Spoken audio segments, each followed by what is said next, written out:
নমস্কার, রায়বাড়ি রান্না চ্যানেলে সকলকে স্বাগত। আজকের রেসিপি নিরামিষ আলু ভর্তা।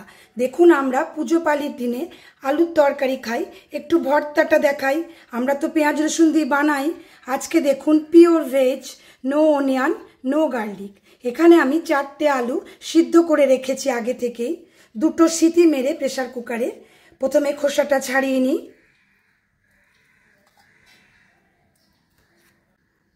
আলুটাকে প্রথমে আমি স্ম্যাশ করে নিই, স্ম্যাশার দিয়ে।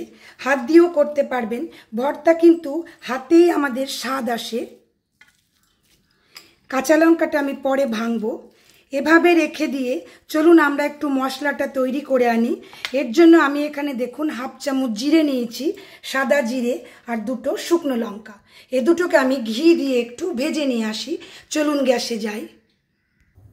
কড়াইটা ভালো করে গরম করে নিয়ে ঘি দিয়ে দিচ্ছি।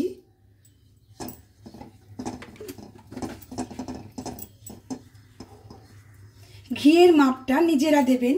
সর্ষের তেল দিয়েও কিন্তু আমাদের হয়ে যাবে। ঘিটা ভালো করে একটু আমার গরম হয়ে যাক। 2টো শুকনো লঙ্কা ছেড়ে দিলাম। ঝালের মাপটাও নিজেরা একটু বুঝে দেবেন। শুকনো লঙ্কাটা ভালো করে পোড়া হোক।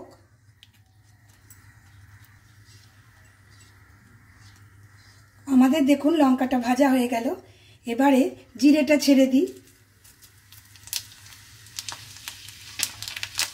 ফুল ফ্লেমে কিন্তু কাজটা পুরোটাই করবেন।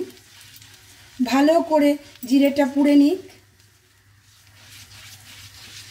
খুব ইজি রেসিপি, কিন্তু খুব টেস্টি। আমাদের পুজো পালিতে ব্রতের দিনে খুব কাজে লাগবে।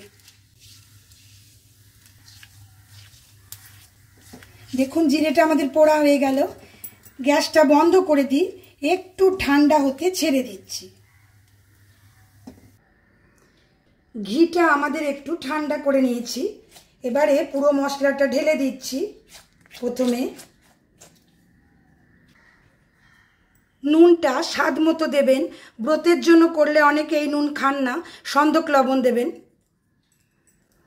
লঙ্কাটা নিয়েছি, এইটা প্রথমে এখানে এভাবে মেখে দিই।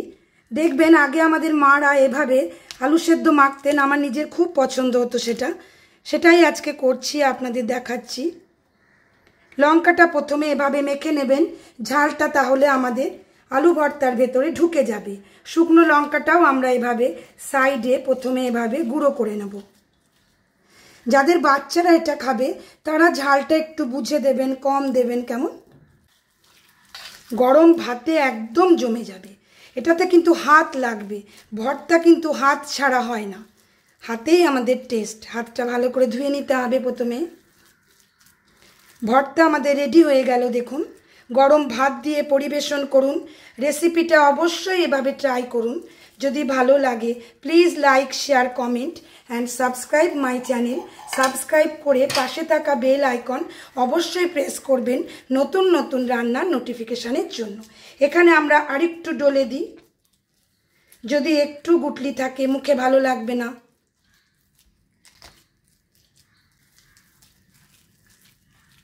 আমরা এভাবে দেখুন, হাতে পুরোটা একদম ঘরোয়া টাচ। কত সুন্দর হলো আমাদের দেখতে চটজলদি রেসিপি। ভেজ আলু ভর্তা আমার তৈরি হয়ে গেল। অবশ্যই একদিন ট্রাই করুন। সকলে ভালো থাকুন, সুস্থ থাকুন। ধন্যবাদ।